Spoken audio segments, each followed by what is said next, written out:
ओम गण श्री महागणेशाय नमः। राधे राधे दोस्तों, कैसे हैं आप सब। दोस्तों, भादो मास की पूर्णिमा से पितृपक्ष, जिन्हें श्राद्ध पक्ष या कनागत भी कहा जाता है, की शुरुआत होती है। श्राद्ध पक्ष भादो मास की पूर्णिमा पर शुरू होते हैं और अश्विन मास की अमावस्या पर समाप्त होते हैं। यह 16 दिन पितरों को समर्पित होते हैं। हिंदू धर्म में पितृपक्ष का विशेष महत्व माना जाता है। हिंदू धर्म में मृत्यु के बाद मृत व्यक्ति का श्राद्ध किया जाना बेहद जरूरी माना जाता है। माना जाता है कि यदि श्राद्ध ना किया जाए तो मरने वाले व्यक्ति की आत्मा को मुक्ति नहीं मिलती। वहीं ये भी कहा जाता है कि पितृपक्ष के दौरान पितरों का श्राद्ध करने से वे प्रसन्न हो जाते हैं और उनकी आत्मा को शांति मिलती है। माना जाता है कि पितृपक्ष के दौरान पितृलोक से धरती पर आते हैं और अपने परिजनों द्वारा किए गए श्राद्ध तर्पण को ग्रहण करते हैं और उन्हें आशीर्वाद देते हैं। इस दौरान अगर पितरों का श्राद्ध न किया जाए तो उनकी आत्मा दुखी व नाराज हो जाती है। दोस्तों, पितृपक्ष के दौरान पितरों की प्रसन्नता के लिए, पितरों की तृप्ति और शांति के लिए, पितरों की आत्मा की मुक्ति के लिए और पितृदोष से मुक्ति के लिए श्रीमद् भगवत गीता का पठन या श्रवण अवश्य ही करना चाहिए। माना जाता है कि पितृपक्ष के दौरान श्रीमद् भगवत गीता का पठन या श्रवण करने से और फिर उसके पुण्य को अपने पितरों को देने से पितरों को मुक्ति और शांति मिलती है।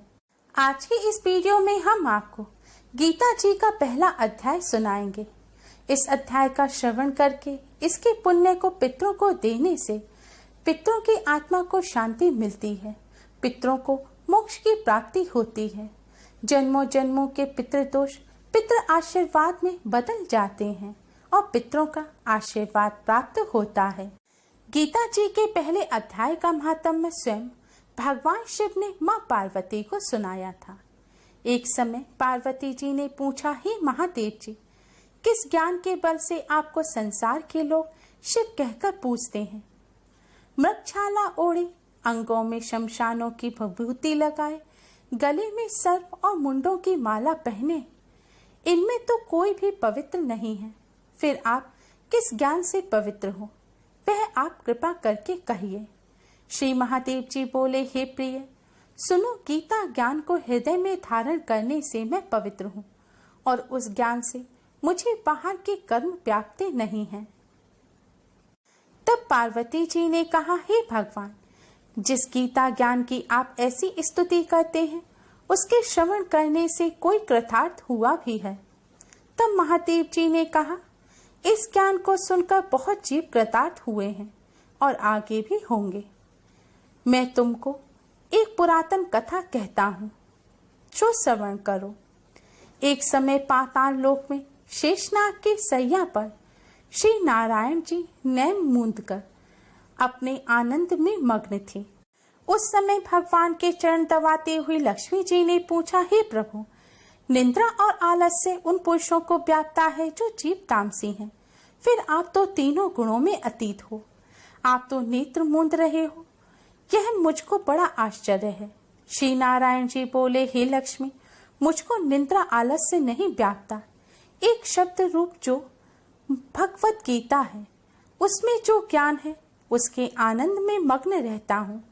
जैसे 24 अवतार मेरे आकार रूप हैं, वैसे ही यह गीता शब्द रूप अवतार है।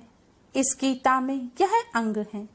5 अध्याय मेरा मुख है, 5 अध्याय मेरी भुजा है, 11वां अध्याय मेरा हृदय और मन है, 16वां अध्याय मेरा उदर है, 17वां अध्याय मेरी जंघा है, 18वां अध्याय मेरे चरण है। सब गीता के जो श्लोक हैं सो मेरी नाड़ियां हैं और जो गीता के अक्षर हैं सो मेरे रोम हैं। ऐसा जो मेरा शब्द रूपी गीता ज्ञान है, जिसके अर्थ मैं हृदय में विचारता हूँ और बहुत आनंद को प्राप्त होता हूँ। श्री नारायण जी ने कहा, हे लक्ष्मी, गीता ज्ञान को सुनकर बहुत जीव कृतार्थ हुए हैं, सो तू सुन। शूद्र वर्ण एक प्राणी था जो चांडालों के कर्म करता था और तेल लवण का व्यापार करता था। उसने बकरी पाली एक दिन वह बकरी चराने को वन में गया और वृक्षों के पत्ते तोड़ने लगा। वहां सर्प ने उसे डस लिया, जिससे तत्काल उसके प्राण निकल गए। मरकर उसने बहुत नरक भोगे। फिर बैल का जन्म पाया। उस बैल को भिक्षुक ने मोल ले लिया। वह भिक्षुक उस पर चढ़कर सारा दिन मांगता फिरे। जो कुछ भिक्षा मांग कर लावे वह कुटुंब के साथ मिलकर खावे। वह बैल सारी रात द्वार पर बंधा रहे, उसके खाने पीने की भी खबर न लेवे। कुछ थोड़ा सा भूसा उसके आगे डाल देवे। जब दिन चढ़े फिर बैल पर चढ़कर मांगता फिरे। कई दिन गुजरे तो वह बैल भूख का मारा गिर पड़ा, पर उसके प्राण नहीं छूटे। नगर के लोग देखा करें, कोई तीर्थ का फल दे, कोई व्रत का फल दे, पर उस बैल के प्राण छूटे नहीं। एक दिन गणिका आई। उसने मनुष्य से पूछा, यह भीड़ कैसी है? तो उन्होंने कहा, इसके प्राण जाते नहीं हैं। अनेक पुण्यों का फल दे दिया तो भी इसकी मुक्ति नहीं होती। तब गणिका ने कहा, मैंने जो किया है उसका फल इस बैल के निमित्त दिया। इतना कहते ही बैल की मुक्ति हुई। तब बैल ने एक ब्राह्मण के घर में जन्म लिया। पिता ने इसका नाम सुशर्मा रखा। जब बड़ा हुआ तो पिता ने इसको पढ़ाया। तब उसको पिछले जन्म की सुध रही थी। इसने एक दिन मन में विचार किया, जिस गणिका ने मुझे बैल के योनि से छुड़ाया था उसका दर्शन करूं।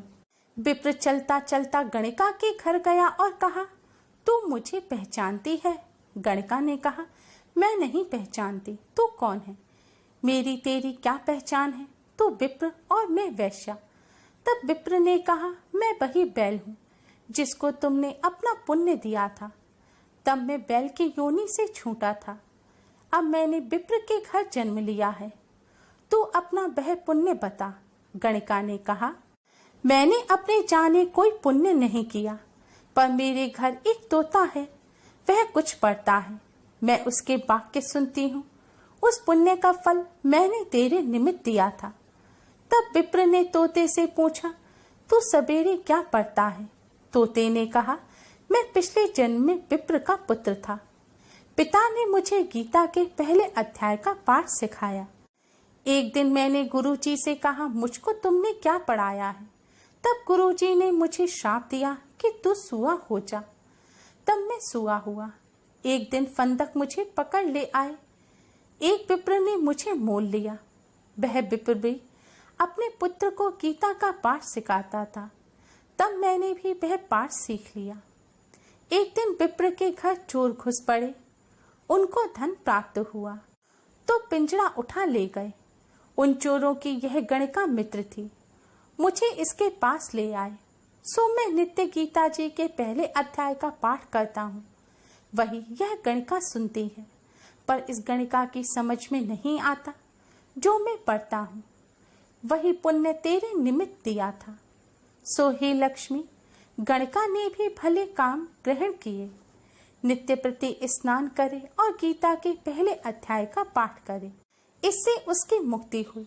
श्री नारायण जी ने कहा, लक्ष्मी, जो कोई अनजान कर भी गीता का पाठ करे या श्रवण करे उसको मुक्ति मिले। जो इसके पुण्य को किसी और को दे उसको मुक्ति मिले। श्रीमद् भगवत गीता पहला अध्याय। जगत बंधु ज्योति स्वरूप, जिये के जानन हार, हरि यश मांगन आयो, दास प्रभु के द्वार। जब कौरव पांडव महाभारत के युद्ध को चले, तब राजा धृतराष्ट्र ने कहा, मैं भी युद्ध को देखने चलूंगा। तब व्यास जी ने कहा, हे राजन, नेत्र के बिना क्या देखोगे? राजा धृतराष्ट्र ने कहा, देखूंगा नहीं तो श्रवण तो करूंगा। तब व्यास जी ने कहा, हे राजन, तेरा सारथी संजय जो कुछ महाभारत के युद्ध की लीला कुरुक्षेत्र में होगी सो यहाँ बैठे ही श्रवण करावेगा। व्यास जी के मुख से यह वचन सुन संजय ने विनती करी, हे प्रभु, यहाँ हस्तिनापुर में बैठे कुरुक्षेत्र की लीला कैसे जानूंगा तथा राजा को किस भांति कहूंगा। तब व्यास जी ने संजय को यह वचन कहा, हे संजय, मेरी कृपा से तुझे यहाँ ही सब दिखाई देगा। व्यास जी के इतना कहते ही संजय की दिव्य दृष्टि हो गई और बुद्धि भी दिव्य हो गई। अब आगे महाभारत का कौतुक कहते हैं सो सुनो। 7 अक्षौहिणी सेना पांडवों की और 11 अक्षौहिणी सेना कौरवों की। यह दोनों सेनाएं कुरुक्षेत्र में जब एकत्र हुई तब धृतराष्ट्र ने पूछा, हे संजय, धर्म के क्षेत्र कुरुक्षेत्र में युद्ध की इच्छा से एकत्र हुए मेरे और पांडु के पुत्रों ने क्या किया? संजय ने कहा, पांडवों की सेना को व्यूहित देखकर दुर्योधन आचार्य द्रोण के समीप जाकर कहने लगे, हे आचार्य, देखिए आपके शिष्य बुद्धिमान द्रुपद पुत्र ने पांडवों की बड़ी सेना की कैसी व्यूह रचना की है। इस सेना में अर्जुन, भीम जैसे बड़े बड़े धनुर्धारी वीर, विराट, महारथी द्रुपद, धृष्टकेतु, चेकितान, बलवान काशीराज, पुरुजीत, कुंती भोज, नरों में श्रेष्ठ शैव्य, पराक्रमी युद्धामन्यु, बलवान उत्तमोजा, अभिमन्यु और द्रौपदी के पुत्र सबके सब महारथी हैं। हे ब्राह्मण श्रेष्ठ, आपके स्मरणार्थ अब मैं अपनी सेना के प्रधान सेनापतियों के नाम बताता हूँ। आप भीष्म, कर्ण, युद्ध विजयी कृपाचार्य, अश्वत्थामा, विकर्ण, सोमदत्त का पुत्र भूरिश्रवा और बहुत से शूरवीर मेरे लिए प्राण देने तक के लिए तैयार हैं। ये लोग शस्त्र चलाने में अति निपुण हैं। हमारी सेना को जिसके भीष्म रक्षक हैं, अपरिमित बल हैं, और उनकी सेना जिसके भीम रक्षक हैं, थोड़ा बल है। अब आप सब अपने अपने मोर्चों पर सावधान रहकर सेनापतियों की रक्षा कीजिए। भीष्म पितामह ने दुर्योधन को प्रसन्न करते हुए और ऊंचे स्वर से गरजते हुए शंख बजाया। फिर वहां चारों ओर शंख, नगाड़े, ढोल, गौमुखादि बाजे बजने लगे, जिनका बड़ा भयंकर शब्द हुआ। जिसके अनंतर श्री कृष्ण और पांडव अर्जुन ने दिव्य शंखों को बजाया। श्री कृष्ण ने 5 जन्य और अर्जुन ने भी देवदत्त नामक शंख को और भीषण कर्म करने वाले भीम ने पौंड्रक नामक बड़े शंख को बजाया।